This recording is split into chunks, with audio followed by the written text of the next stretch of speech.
Great morning. Actually, I should say great rising. And there's a reason why I say great rising on the show today because, the enemy is always using wordplay in order to keep us as humans and as children of God, made in God's image, keep us oppressed through things as subtle as even words. So recently somebody told me that, and I said, that resonates with me. So great rising on the show today.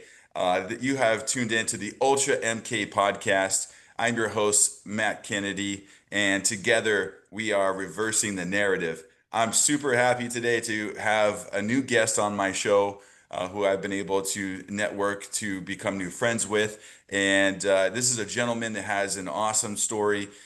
He is a fighter in the realm of truth and freedom and bringing sovereignty back to the family unit. And he believes in the nuclear family. He's a man of faith. He loves God Almighty. And he is definitely one of my new friends, and I hope a friend for the rest of my life. Today, we are joined by Mr. Ron Edwards, who is hailing from Southern California in the Riverside County region. He is running for District 60 as an assemblyman, and he is passionate about restoring the state of California. He loves America, and he is definitely in our tribe.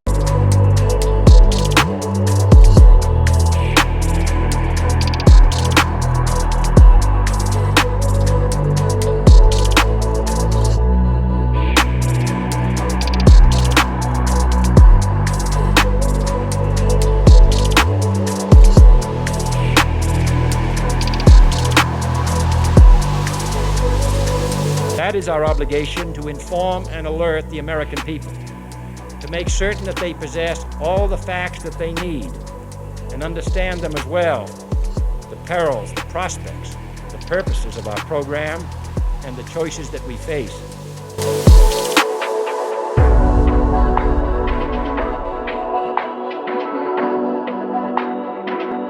Ron, how you doing this morning? Matt, it is great to be with you again. I've just met you. Was it this year? I believe it was. We were introduced Yeah, just this a year. couple months ago. It just flies by though.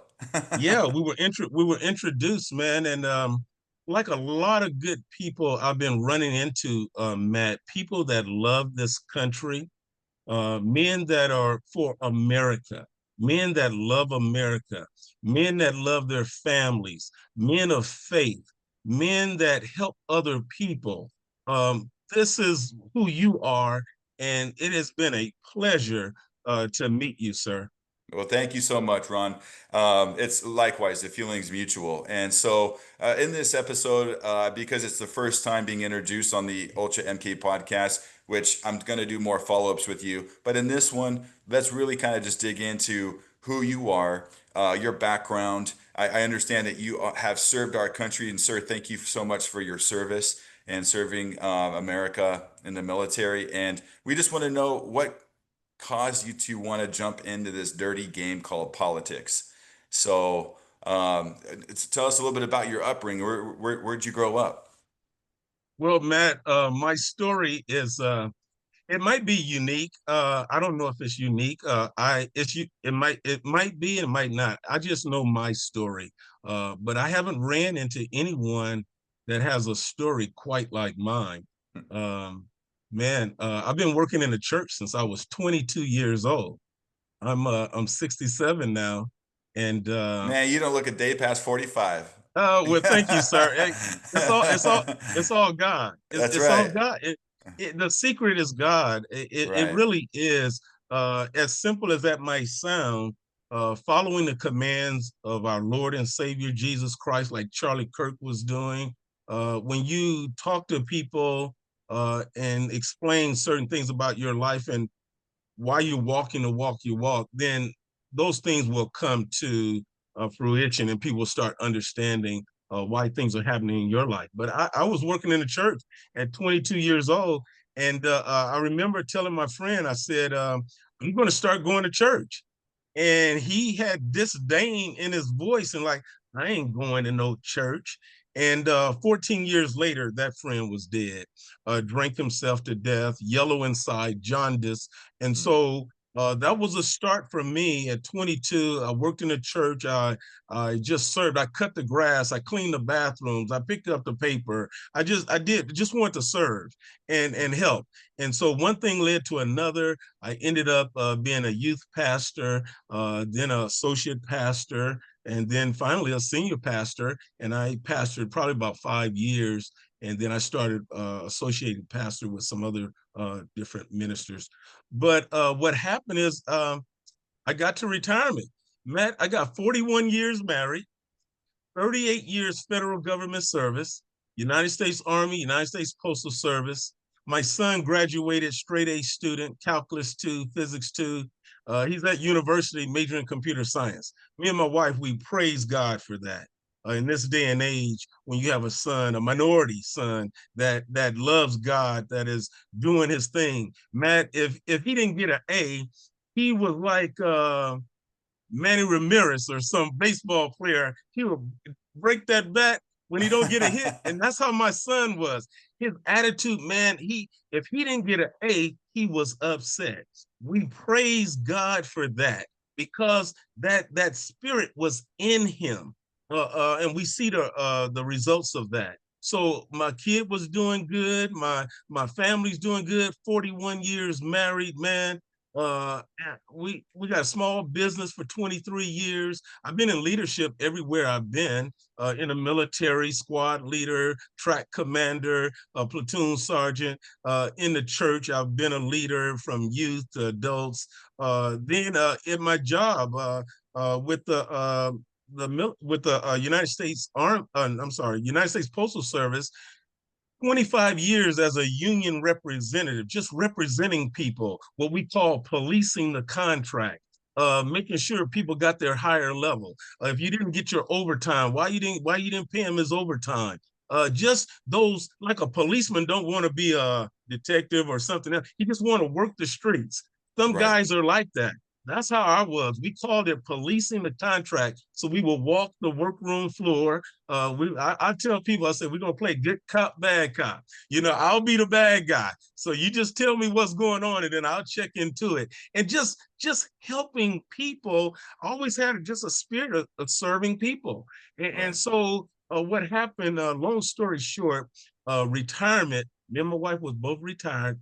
Matt, I was growing watermelons, honeydew melons, bell peppers, onions. I was eating my strawberries right out the dirt, no pesticides, just amateur gardener, and Yeah. living my best life, man. And what happened is there was a 3-year process, Matt, that I started seeing what was happening in our nation and in our world. I'm seeing the we're being infiltrated. We're watching military age men 18 to 45 coming across our borders, not with families, not with wives, not with children, just a military. And anybody can drop off a pallet of weapons and rifles and hand grenades to them at any point in time. So we're watching our country be invaded. And so, but what really got me off my seat, Matt, is when I saw them hurting our children. Now, men don't mess with kids. Mm-mm. Men just, man, you mess with kids, you got a man's heart. You don't, that's why you have fathers. You protect your wife, you protect your children. And even in the animal kingdom, I don't care how small that bird is, that rat, whatever it is, if something is attacking their offspring, attacking their children, man, that little bird gonna go after you. I don't care how big that other bird is, it's coming after you. And so even in the animal kingdom, we see men love children. We don't hurt children. So we see the things that's going on in our society. It's totally against nature. And our rights come from God, our creator, not from the Constitution. A lot of people don't understand that. The Constitution just kind of tells government, man, don't step on our rights. It gives That's them right. their orders. The Constitution gives these politicians and these men that would usurp our people, we the people's authority. It tells them, look, you can come here, you can't come any further. So when I saw our kids being just brutalized, sexualized. They're doing cutting off little girls' breasts at 10 years old, Matt. If that doesn't touch your heart, man, I don't know what else is. You have no humanity in you when you can hurt, kidnap, rape, all the stuff that they're doing to kids right up under our noses. So that's what got me off my seat. And then also, it was a 3-year process. You got to remember, I'm a licensed minister, so don't do politics. I mean, in the church, I'm like, man, we don't play politics in the church. So we're servant leaders. So anybody comes in the house of God, we serve them. As young ministers, they always taught us, they said, always stay humble, and then serve people, help people. So we got on our knees. Physically, they taught us we get on our knees, Matt, and we serve people the same way Jesus did. He said, I'm the master, but I'm going to show you how to be a leader. You're going to be a servant leader. You get on your knees and you wash other men's feet. It's just a whole different way of mindset when you are a minister in the house of God. And so what God showed me, we need servant leadership, not just in God's house. We need servant leadership in the state house. We need servant leadership in the White House, and we need servant leadership in every house in this nation. We need men that will serve their wives, men that will serve their children, men that will serve their community, men that will be good neighbors and good citizens. That's what we need. And God was showing me that. And it wasn't 3 hours, it wasn't 3 days. Man, this happened over 3 years. God started to walk me through his word, and he started taking politics out of my mouth. He said, in the Constitution, you'll never see the word politics. You see the word government. He said, in the Bible, you won't see the word politics. You see the word government. So then he walked me through it. He took me to Moses first. And Moses, he said, Moses, I want you to go to the government. And Moses like, man, I'm a nobody. I'm nobody special. I'm just a regular guy. Moses on the backside of the mountain in the desert, he had killed a man. And he's like, who am I to go to Pharaoh? And God said, no, I still want you to go. And then Moses kept on. He was like, man, I'm a nobody. I can't even speak. And God said, no, I'm still not going to let you out of it. I'll take your brother with you, And so Moses was trying to get out of it like, who am I? Who am I to go to Pharaoh? And God said, no, you tell him that I am sent you over here. And so as a nobody, God walked me through his word. Then he took me to another nobody. His name was Joseph. And Joseph was the youngest one in the family. And God showed him, he said, the sun, the stars, the moon, they're going to all bow down to you. And Joseph started telling people about it. And they looked at him like, man, you are nobody. You're the youngest one in this family. Just go sit over in a corner somewhere. And so his brothers took him, sold him into slavery. You just a nobody. We're going to make a nobody out of you because you're a nobody. You're nobody in this family. And so we know the story. God used Joseph to save his family, the other nations. He saved them from crisis. He saved them from natural disaster, and he saved them from famine. This is what God can do when he uses nobodies. He can do extraordinary things through people that would just yield their lives and their bodies and their service to God. And that's what I'm doing. Then the third person he took me to was David, another nobody. He's the youngest one in the family. And Samuel, like, Jesse, surely one of these big strapping, I mean, them boys big. He said, surely one of these men got to be the next king of Israel. And Samuel say, well, God told him, no, they're not the one. And so Samuel say, Jesse, do you have any more sons? He say, man, I got a little boy out there watching the sheep. He just a little boy. He's just a little boy. He's not some big strapping guy, a warrior, gonna be warrior king. He say just a strapping boy. I mean, just a little boy. God used him. He couldn't put on the armor. Everybody despised him. His brothers looked at him like, what are you doing out here? Even Goliath, the enemy, he said, man, you guys think I'm a dog? You sent a little boy out here from me? He was just despised. He was looked down upon. And God was just showing me, it's not you, it's going to be me. God is going to do great things through the citizens in this country like you, like me, like others that are starting to step up and do the things that God is leading you to do. And then the fourth person he took me to, Matt, was Esther, Queen Esther. God put her in that position. God put her in government. You're like, man, we don't do politics. No, but we do government though. We do Mhm. government. We know how to do government. We know how to make decisions that's best for everybody, not play politics, not take the bribe, not take the enumeration, not take the gift or the reward that they want to give you. You have men that's like that. So when God was going to start his nation Israel with Moses, after he sent Moses to the government, he said, Moses, you can't judge all of these people. They're too great of a people. You can't sit in government and judge and make decisions for all these people. You got the right spirit, but you can't do it by yourself. You got to find men. This is over in Exodus 18, chapter 20, verse 21. He said, you got to find men that's just like you, Moses. You got to find men that got the spirit of God in them. You got to find men that can't be bribed. Matter of fact, they despise bribes. They don't look at it. They hate bribes. They actually hate bribes. So these are men that can't be bribed. These are men that have God's spirit in them.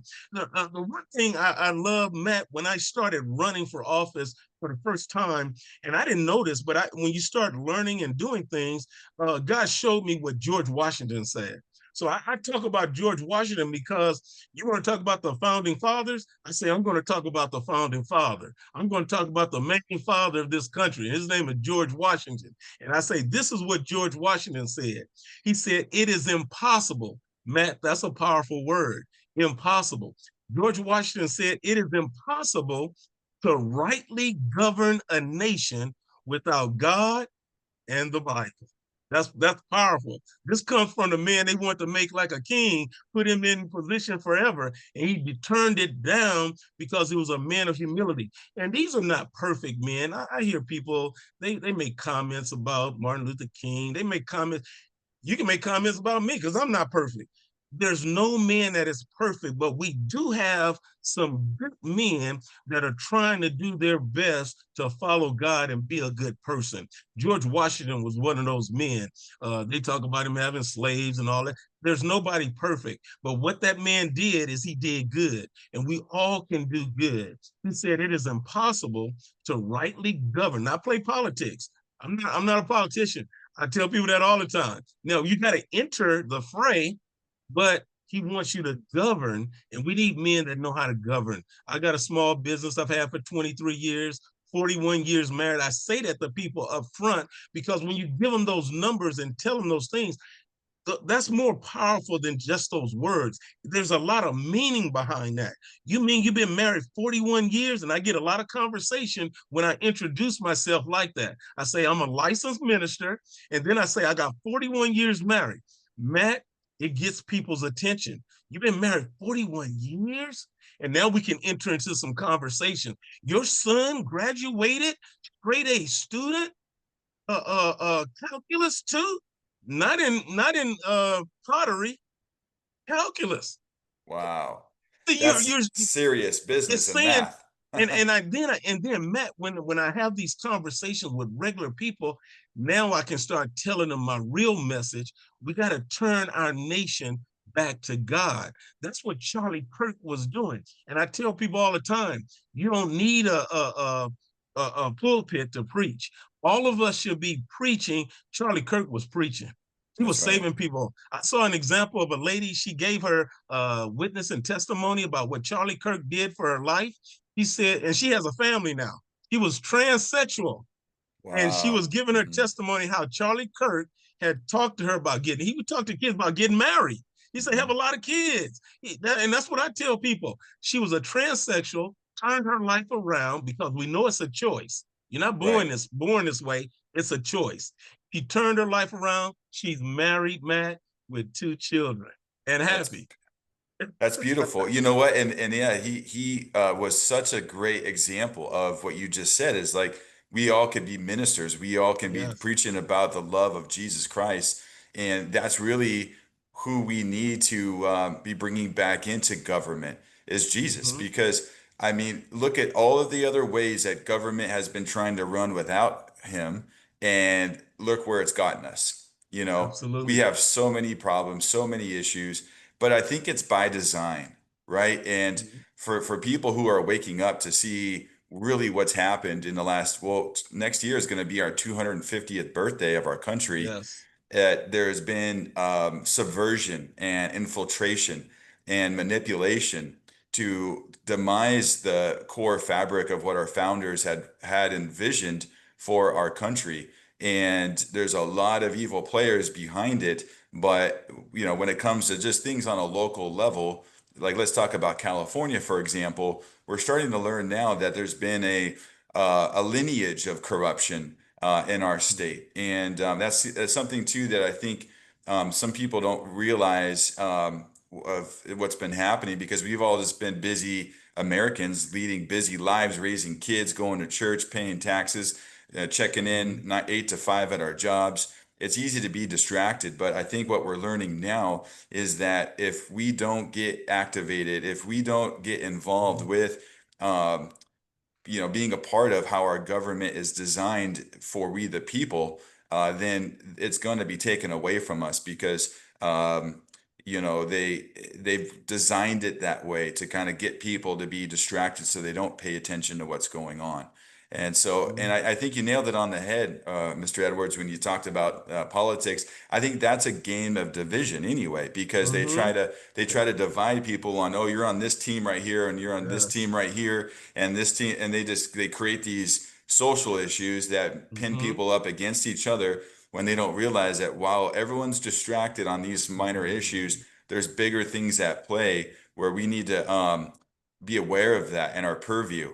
And I think that this country really needs godly men like yourself to run for office, period. And women too. Mhm. I just met a Mhm. beautiful woman, Evie Lynch, who's running for lieutenant governor, Yes. and she's a warrior for Jesus, and she's a Yes. veteran Yes. as well. So, ladies, if you have a passion for restoration of this nation and you stand on biblical principles, we welcome you to the table as well. But just godly folks, we need godly people, Amen.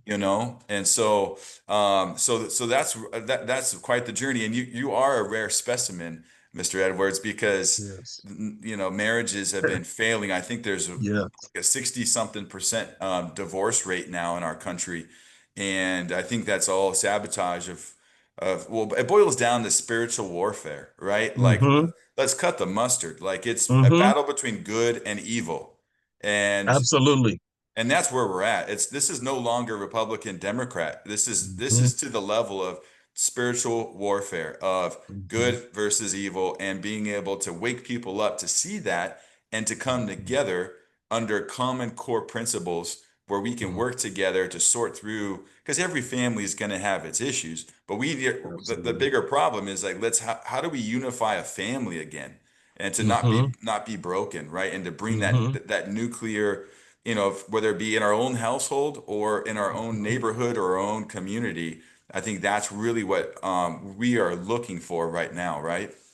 Absolutely. And you hit the nail right on the head, because it's family, and the answer to the question, that the rhetorical question that you asked, it's Jesus is the answer, and Jesus's solution is one word: love.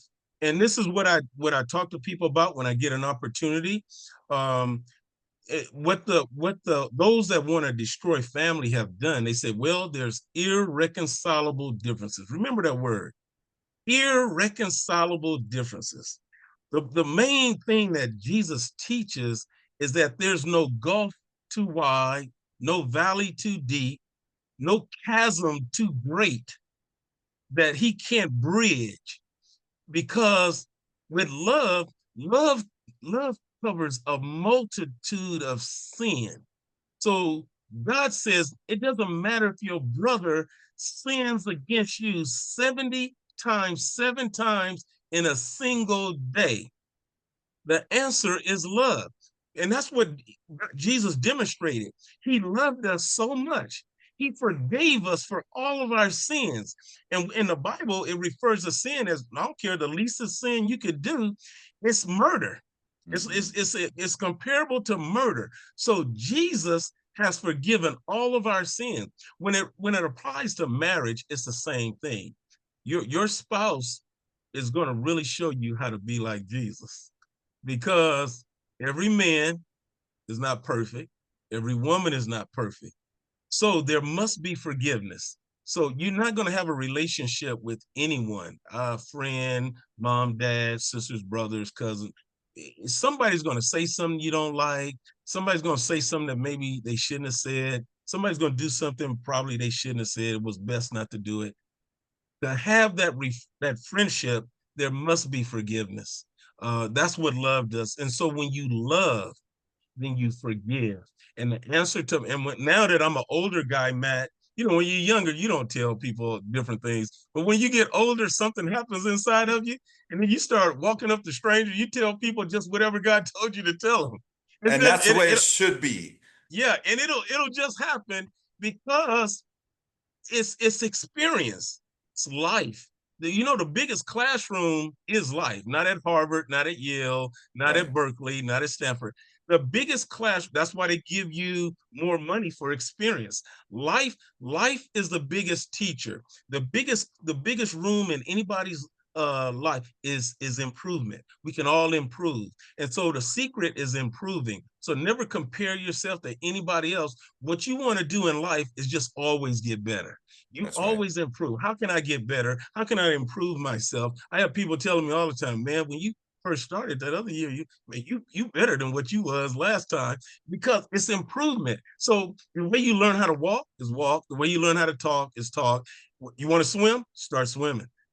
Take classes and start. The more you do something, the better you'll get at it. And with marriage, we can solve it because they got together with love, so they know what love is. We just have to make the sacrifice.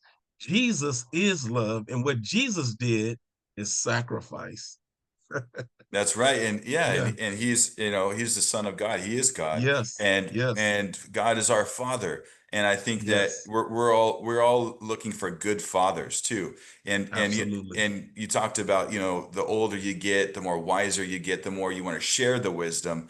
And I know that Mhm. before all this technology came around, I mean, people got together. They used to gather around campfires. They used to talk Mhm. about legend and story and lineage and where they came from, and their principles, and they were great storytellers. And I think that although we have some of this fancy technology that can connect people virtually, I just think that we're kind of losing that essence as people of Mhm. storytelling and sharing information, sharing the gospel, and getting together face to face and even fellowshipping in that manner. So I love that style. I love that essence of energy that you carry with yourself, Ron. It's going to carry you Mhm. far in this endeavor of getting into government, and into Yes. becoming assembly. So we have a lot of work to do. We have a lot of work to do in this state. There's a lot of problems right now. A couple of things that I've Yes. been recognizing, especially being a California native,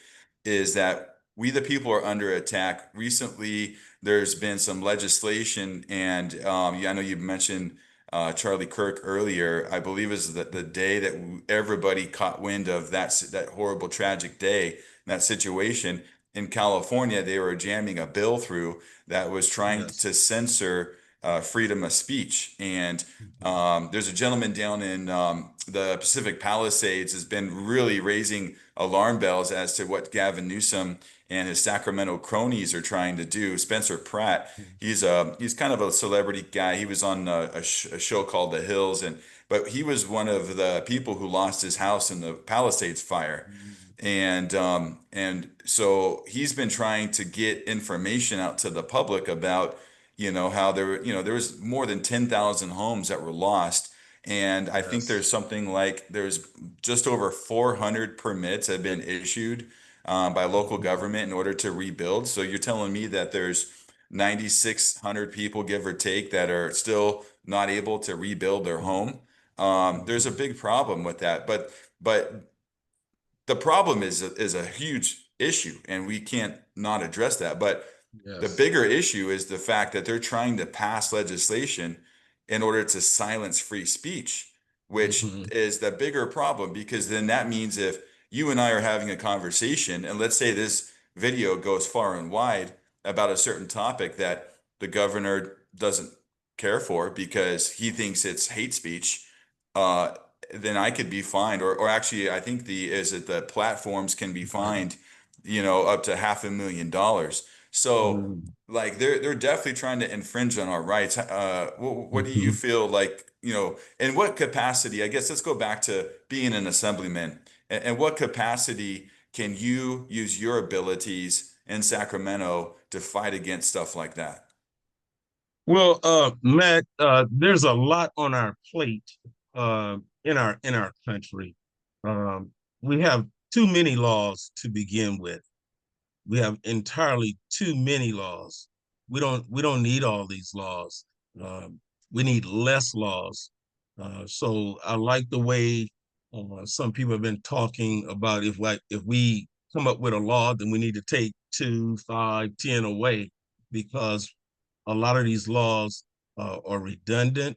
Um, they're very discriminatory. The laws, we saw that during COVID.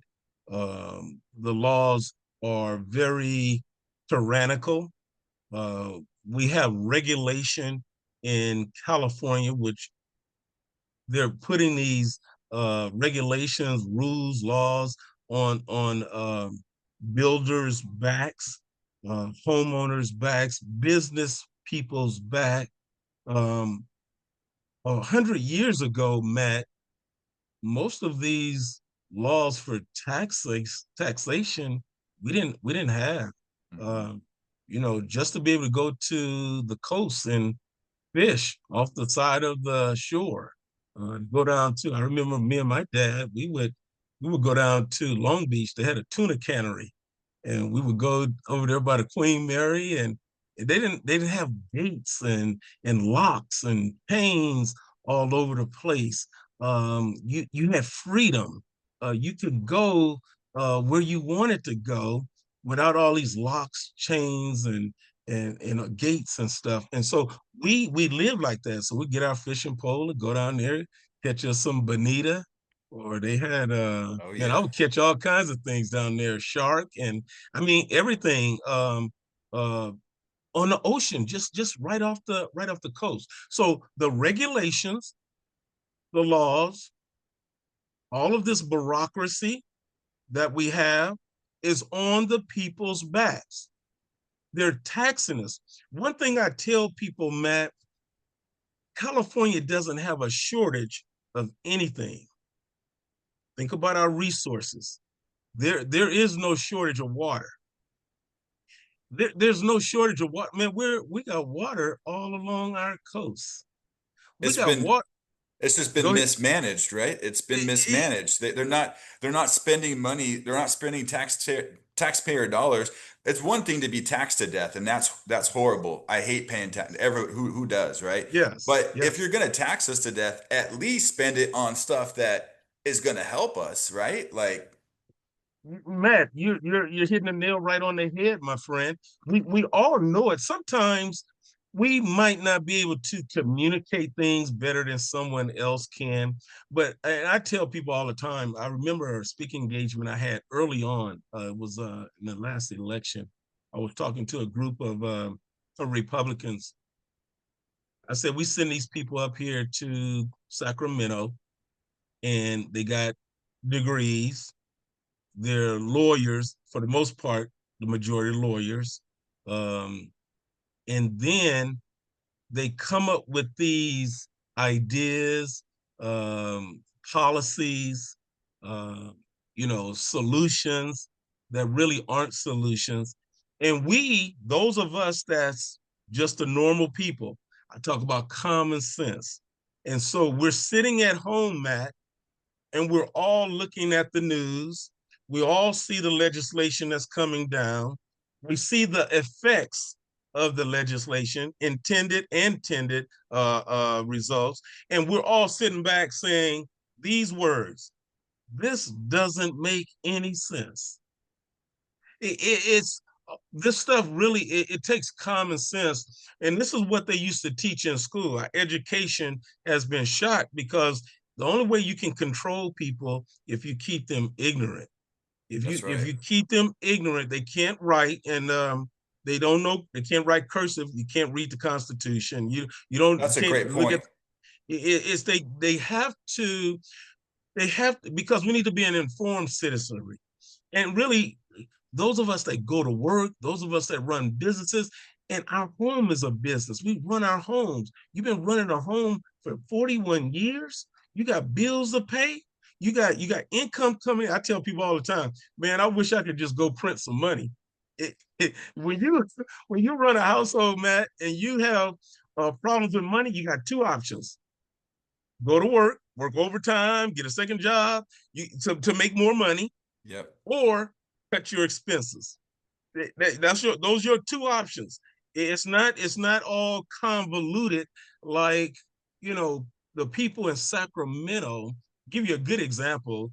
Donald Trump is really setting an example for all of us Republicans. They say, "Oh man, we can't close this border because we need Congress to do this," and Congress been kicking the can down the street for years, and we need Congress to do this. Donald Trump gets in office. First thing he does, he don't play politics. He just closed the border. It's principles like that, solutions like that, that a man with common sense, a man that can critically think. They taught us how to critically think in school years ago, where we can see a problem. We size a problem up. Okay, we got one solution, two, three, four, however many solutions we have. These are choices. Now select from those choices what's the best solution. Might not be the perfect one, but it's the best solution for everybody. Ron, come on now. You're preaching too much common sense on this show right now. Because you know what the mainstream is trying to brainwash to think is that by shutting down a border, for some reason that's a racist thing to do, right? Yes, Isn't yes. it isn't it weird how they try to tug on people's heartstrings with trigger words like racism in order Right. just to close the border so that way all Americans can be protected from things like fentanyl, Yes. terror, like potential terrorist cells that are in our Mm-hmm. country probably right now that Mm-hmm. that our Mm-hmm. FBI and DOJ has to deal with to get out. Um, Trafficking of human souls, human bodies, and Yes. children. It's like it doesn't take a mental giant to know that if you left your front and your back door open day in, day Right. out, and you live in an area where there's population, someone that you don't want to come in your house is going to just walk right in your house. I'm sorry to tell you, Yes. but No, no, you're absolutely right. A lot of our problems can be solved in a day. Um, Getting back to the resources, it's how you allocate your resources. I tell people this all the time. I had a conversation in the barbershop because, they're going to say the racist stuff. And sometimes I just have to open up and say, listen, man, stop talking about the white man. Stop talking about the Asian man. Stop yeah, talking about the Mexican man. You got to look in the mirror. right, You have to, black man, me, yeah, black community.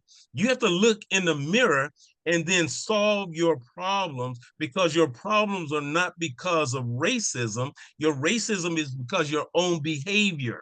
Only you can change. One thing I learned real quick early on, because I was in the church, and so my mindset has to be different than a natural man.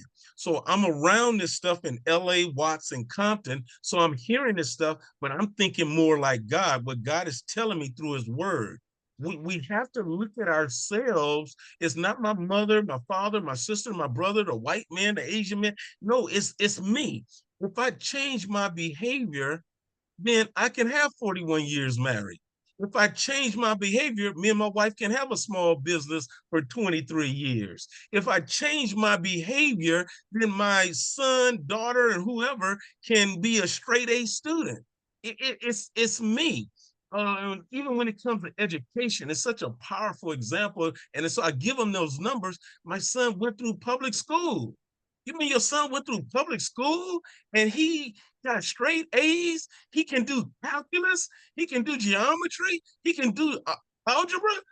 I never depended on the school to teach my kid, Matt.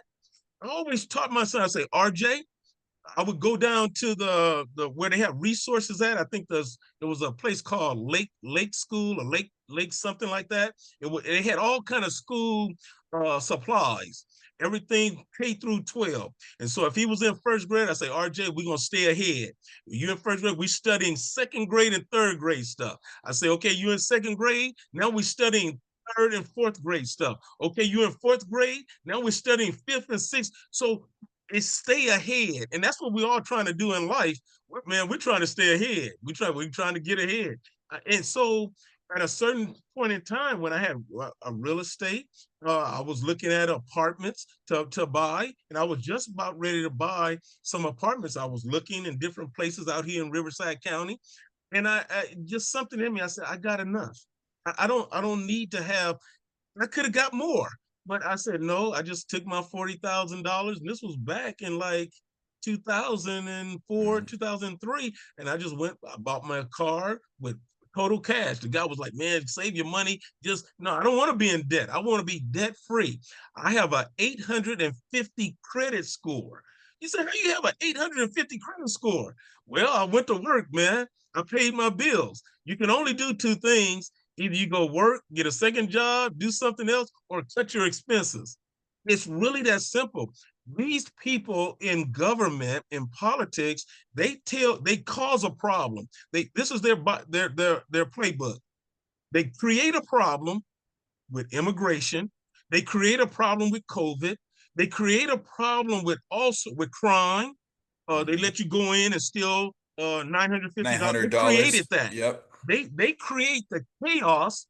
Then Matt, they turn around and they say, "Hey, Mr. Edwards, hey, Mr. Matt, we need more money. We need some money from you so we can solve this problem." Then, after they get the money from you, the problem gets worse. Just look at homelessness. You give them billions of dollars, the problem gets worse. Then the cycle continues. They come back and say, "Hey, Mr. Edwards, hey, Mr. Matt, we need more money." And then the problem gets even worse. This is what they do. They're doing it with a bullet train. They're doing it with COVID. They're doing it with homelessness. They're doing it with the family. And now they're doing it with children. They're creating problems, and it doesn't take hours and billions of dollars to solve these problems. No, it's choices. If you just change your behavior, change where we allocate the money. We got desalination technology. They send men to the moon that recycle their urine and drink it. We can clean up anything. We got men in California and women that are scientists, that are engineers. These are smart people. There's nothing we can't do. And then they tell you, they give you the okey doke. They say we're the fourth largest economy in the world while they stealing all your money. You That's got right. way more than enough money, man. We're giving you $320 plus billion every year. They don't give you a receipt and they don't give you any change. When I was growing up, man, as a kid in the ghetto in Watts, Compton, LA, they send you to the store, they give you a list, and they say you go buy it and you come back. You know what you do when you buy the products, the items, and come back? You give them a receipt and you give them their change. Yeah. Gavin Newsom and those Democrats haven't given us a receipt and they haven't given us any change. If you give a government, a state government, $320 billion plus, why don't you have any change? And why isn't everything, man, everything should be paid for. This would be like going on a Disney cruise or going someplace and everything's paid for. I can drink as much as I want. I can eat as much as I want. And we should be given a dividend. Man, if they manage our money, you said the right word, manage. It's been misappropriated, it's been mismanaged, and we know it's fraud and theft. They Yeah. were singing, the rappers were singing about the unemployment, how they were just people didn't even live in California and was getting unemployment. Just Yeah. Yeah. They were sending stimulus checks to people in prison during COVID. And they didn't even yeah, find that out till 2 years later. And right, then, and right. and there's no accountability. No accountability. There's no audits. Like I think the bullet train, Gavin Newsom was pitching California on the bullet train. I want to say as far back as 2008, and we're in 2025, and the price tag got bigger and bigger and bigger. And if anybody drives along Highway 99, it runs north to south here in our state between basically Merced and I think Madera, you start to see a little bit of infrastructure, but we're talking that was just, 16, 17 years ago. And Right. and then so that's one boondoggle. You also have the homelessness where we've sunk millions and millions of dollars into trying to combat homelessness. And Right. where's all that money? I mean, there's still people on the streets, and they're still living in cardboard boxes, Right. and it just seems like they're just taking our money and laundering it. I think that they're laundering our money in these different situations, and they have no receipts to show the California people. And then they create, you were talking about it earlier, they create policy where it makes the state not business friendly. So Mhm. therefore, especially since COVID, we've had hundreds of different companies exit California to go set up Right. shop in more business friendly states, like Georgia, Mhm. Texas, and so Yeah. forth. And so I think there has to be a point, Ron, where the people start to wake up and say, look, even though my grandparents were Democrats or my parents Come were on. Democrats, that it doesn't mean that I'm a Democrat because they don't align with my core values anymore. And I Mhm. and I think that the perception of what Republicans were, I mean, it's totally been distorted. And I feel that MAGA, like the Make America Great Again people, are the ones that took back the Republican Party and are Yes. welcoming all people to be a part of this movement because we all have to live in a country where we have freedom, where we have security, where we can prosper. And I think that California is, to me, it's such a big place that it almost is like its own country. Yeah. So do you feel that, like, what's 2026 gonna look like? Do you think that with what happened with Charlie Kirk recently that we're going to see an ignition of Gen Z getting involved in and changing the voter turnout into becoming more conservative? Do you see that they're going to now revisit the way that we've been holding elections, especially with people learning about, how the left has been using illegal migrants in certain cases to vote, and the voter ID topic? Do you see that people are going to start maybe looking at that like, hey, we got to get fair elections and we got to get more people to vote and get more Christians to vote? Well, what do you see the climate like in 2026 as we get closer? Well, Matt, the future is promising for Americans. The reason the future is promising for Americans because America is the home of the brave. America is the home of the free. And the reason we are free because we are the home of the brave. We have courageous people. Charlie Kirk was one of them. We have grassroots candidates all across this state that are fighting. Politics, like you said in the beginning, it separates folks. The people that I'm talking to, the moms, the dads, the blue collar workers, the soccer moms, they agree with us, Matt. They do not like either party. If you see what the trend is, people are registering as independent. Hmm. They're registering as independent because they don't like either party. So the Republican Party better be very careful. We have Donald Trump that the left has to emasculate, has to. That's all they talk about. Donald Trump, Donald Trump, and I get people back focused on your state. I say, listen, man. The more important thing is what's happening inside of your home, not what's happening in your neighborhood. Hmm. So you worrying about the neighborhood, you need to be worrying about what's happening in your home. Right. So forget what's happening up there in Washington, D.C. You need to be worrying about what's happening in California. Yeah. It's a distraction tactic, and this is what criminals do. They distract you so they can do the thing, steal what they're trying to steal. And they're stealing this country. We have a socialist party that's growing. We have a communist party that's growing. We have Marxists that are growing.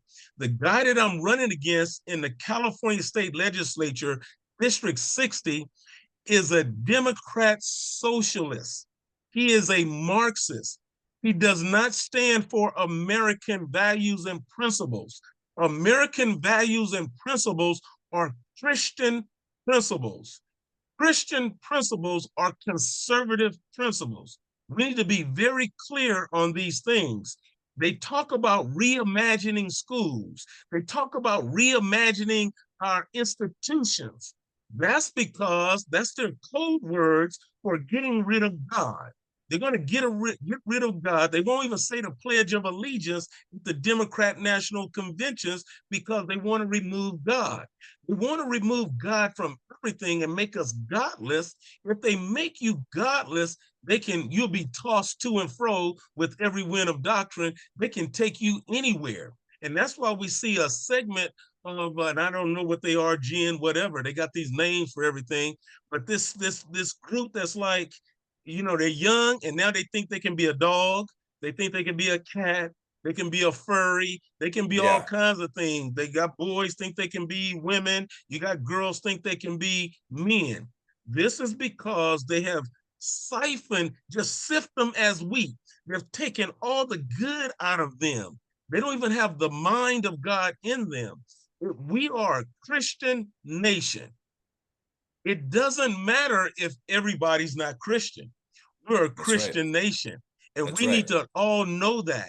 They want to say the founding fathers were not Christian. That's a lie. I just quoted you the script, the verbiage that George Washington said. He said, "Without God," and we know he was talking about Christianity because he said, "Without God and the Bible." He didn't say without God and the Quran. He didn't say without God and the Torah. He said without God and the Bible. If we don't declare these things like Charlie Kirk set a great example for all of us. Anyone that names the name of Christ, anyone that got any kind of good in them, that loves children, love people. You can't be a hateful person. You can't be a mean person. And you talking about sanctuary cities?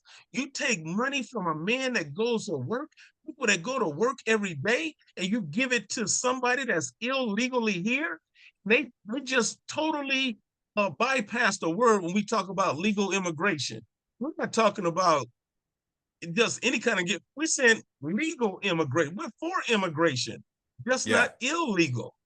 Isn't that wild that like these people in Sacramento and in Washington are supposed to represent we the people, but yet they do things in order to favor people who are coming into the country illegally. And Mhm. there's sick veterans on our streets that have mental illness, Come and on. there's families being broken apart, and there's people can't find work that are from America. It doesn't matter your ethnicity. It's like we're all Americans. Right. We should be kept, we should be taken care of.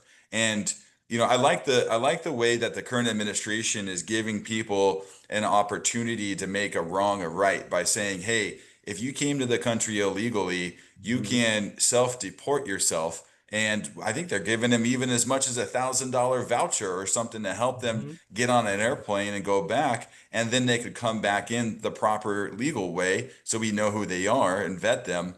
But if they don't come back the legal way, then unfortunately you can't come back if ICE apprehends them. So I think you have to draw a definitive line like that, and I think that is a message that could resonate with a lot of Americans right now, because we're seeing how evil things are becoming, and we're looking at how expensive it is just to live here and to pay all of our bills. And it's like, wait a minute, we have to create opportunities for American people to be able to raise our families here. And so yeah, it's wild. And then I wanted to bring up on this show too, since you're running for assembly, Assembly Bill 495 is a bill that has gone all the way through and is about to be on the governor's desk for signature, which is a bill that allows for non-custodial parents to be able to take custody of over children.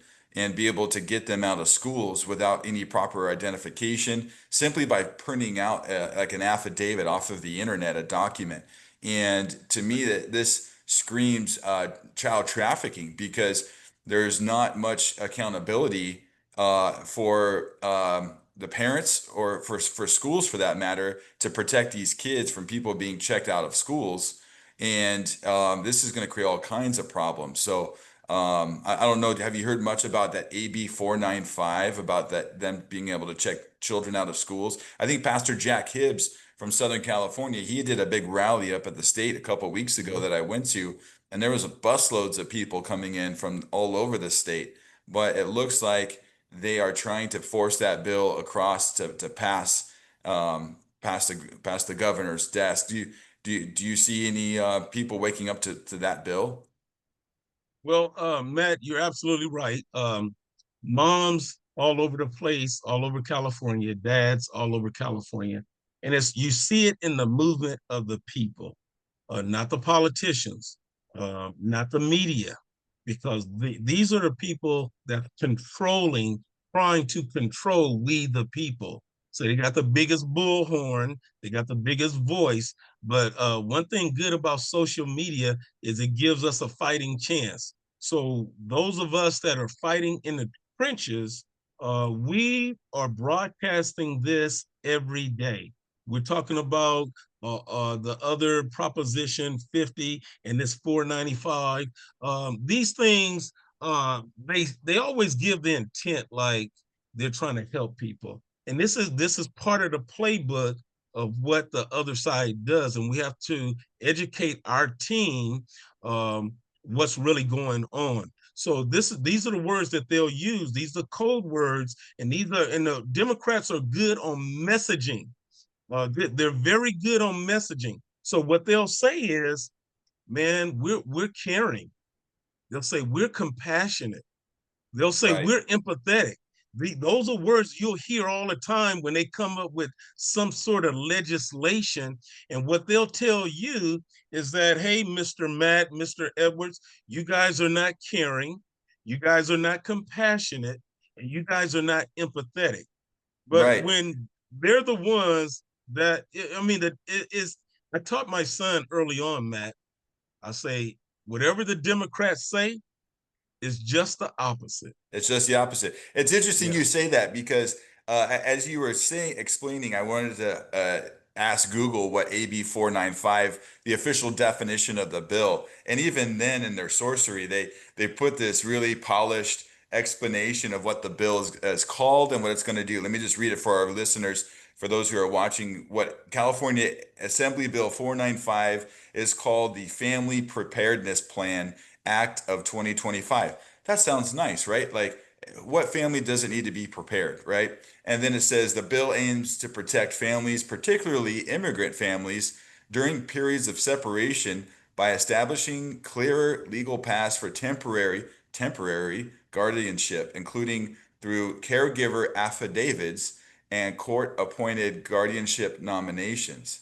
And so when you dig further into the explanation of standard caregiver affidavits, there's a lot of loopholes in how this can be Mm-hmm. abused in order Mm-hmm. to either weaponize the legal system into taking children away from good parents in some cases, or like even right here, school and childcare policies. The bill mandates that local education agencies and licensed childcare facilities implement the Attorney General's immigration-related policies to support family preparedness, prevention, the collection of immigration status information. So they're just really trying to put their stranglehold using the public school systems, and removing parental rights away from children. Yes. So this is a very sneaky tool that I think that they're using in order to put innocent children at risk.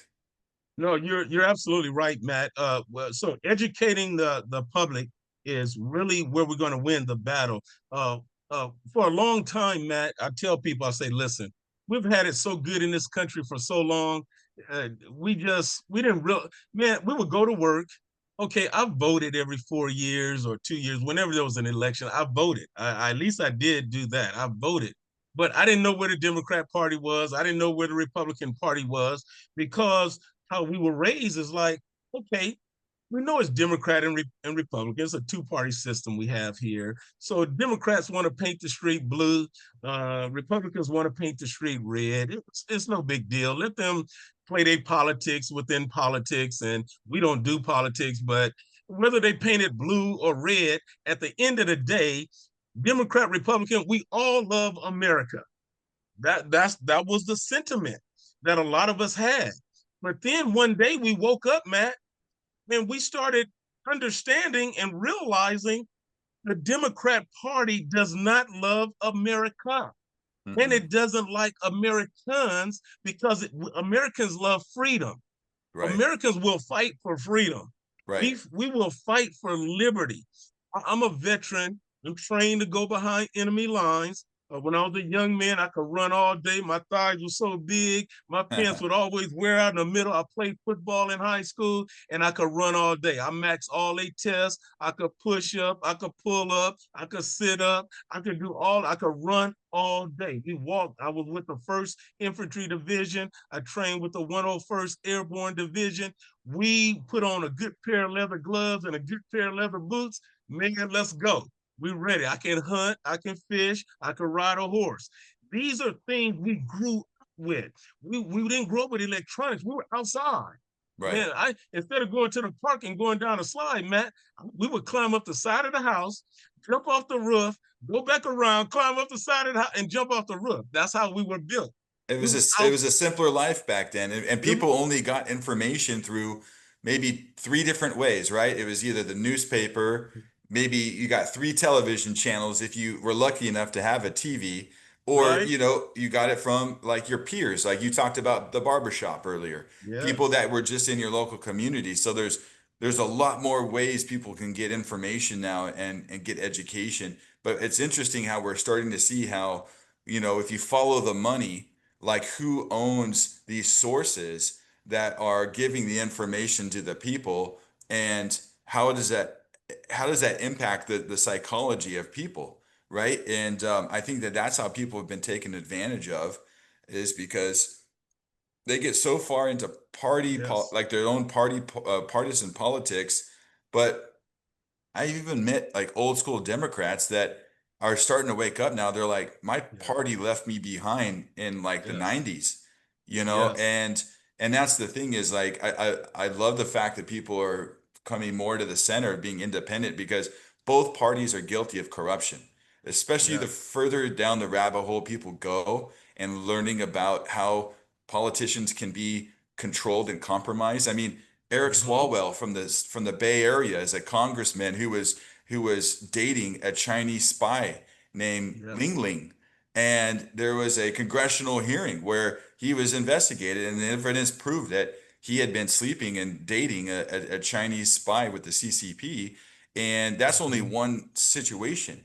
You look at Nancy Pelosi and the way that she is able her to have her husband um, invest into companies where Mm-hmm. different legislation is passed, and all of a sudden they make a ton of money in a certain venture or a certain stock, and it's Mm-hmm. like, wait a minute, these politicians, they might act like they're against each other, but behind closed doors, they're involved in the same shenanigans and the same kind of corruption. So Yes. it's either they do something and they get compromised, maybe they do something and somebody records on a camera, and now they got blackmail on them. They got something that somebody can control them with, or they might take some greedy deal where they're making money off of the stock market or Mm-hmm. somewhere else. It just That seems absolutely. like these politicians are not working on behalf of we the people. So Mm-hmm. Ron, I'm really excited for your campaign. I want to just jump over to your website real quick, just so people can Okay. know where to find you, because I'm wanting people to support you, especially your constituents who get a hold of this. If you have family and relatives that live in Southern California, more specifically in like the Riverside County region, I really want you guys to share the show with your family and relatives, who are able to support Ron Edwards, because he's going to need all the help he can get for running his campaign. And financially, he needs to raise $350,000 in order to meet the demands of his campaign and to Mhm. run in this race. Because that's the thing, people that are running against Ron, they have all kinds of super PAC donors and people who want to try to support them, and God only knows where their money is coming from. And unfortunately, sometimes it's not grassroots money. It could be lobbyist money. It could be people that are working on behalf of the big pharmaceutical companies, or certain other political interest groups. So Ron is grassroots. Ron, is that right? Yes, that's correct, Matt. And you said the number right on the head. Last year, all I had audience was $47,000. I turned a D plus 24 district into a 50-50 race. And that's just phenomenal. You just don't see that. So anyone that's looking at it, the California GOP, the Republicans in my county, or any campaign managers or consultants, anyone that knows anything about politics. And give you an illustration. I was at a candidate forum, and it was at a country club. It was one of the women's groups. And after the candidate spoke, a man approached me, and we talked for a little bit. And he understood that my district was D plus 24. And he said, man, that means a snowball don't have a chance in hell in winning. And Matt, you know what I did? I agreed with him. I said, man, you have to know the situation for what it is. And I said, man, you're absolutely right. But I'm this and I'm that, and I got to talking to him about my plans, what I was going to do, and who I am, and I went back to my table. I had talked to some other people. By the time I got back to my table, Matt, my wife said, "Hey, this guy brought you one of your campaign envelopes." And guess who it was? That guy that told me I didn't have a chance in hell in winning. Oh, he supported you. Yeah. He supported me. Yeah. In fact, you're. It doesn't matter if you're going through a storm. There's peace in the middle of the storm. We Americans are, man, we are fighters, man. The That's right. American spirit. We root for underdogs, man. That's right. In sports, we we root for underdogs, man. Underdogs, and a lot of the things that we went through. George Washington would tell you about miracles that happened, how he got out of things. Has delivered us, man. We are a Christian nation. It doesn't matter if everybody's not Christian. The spirit of Christians is here. We are the lights that's in this world. And we got to be lights in the government. And that's why the government is dark, because there's not enough Christians in it. The reason the food doesn't taste good, Matt, is because we've taken all the salt out. Right. We are the salt of the world. When we get men and women that have the spirit of God in them, that can love everybody, that's not racist, that don't have that in there. Matt, I am so glad, man. I don't have racism in me. I just don't have it. Some people can have something and they have to get over it, and then some people just don't have it. I remember my grandmother, and then I'm gonna stop talking, and let you talk. My grandmother, when I saw that old lady, she's dead and gone now. But every time she saw me, Matt, she said, "Ronnie, you gotta love everybody." Every time a woman saw, she say, "Ronnie, you gotta love everybody." And then by being a minister and working in a church since I was 22, I thank God for God's love. If it's not for God's love, we're all lost. And That's so we right. got some men that are fighters. I tell people all the time, preachers are fighters. We're like Jesus. We can go down the hill, we can set the captives free, and we can come back, man. So I'm looking forward to it, man. I appreciate you for all of your help and support, man. God bless Yeah. you. You have the fighting spirit of, like, for some of my history buffs out there, if you guys go back to the Black Robe Regiment, which are Yes, the church leaders back in during the Revolutionary War, who took up arms because they listened to God's call of duty, yes, and they got involved in the fight against tyranny from the King of England at that time, because Mhm. they knew that if they could pioneer a new sovereign nation together with the foundation of freedom, that even if during the times that there was slavery, they knew that at some point they were going to be emancipated, and they wanted to have a claim and stake in this country.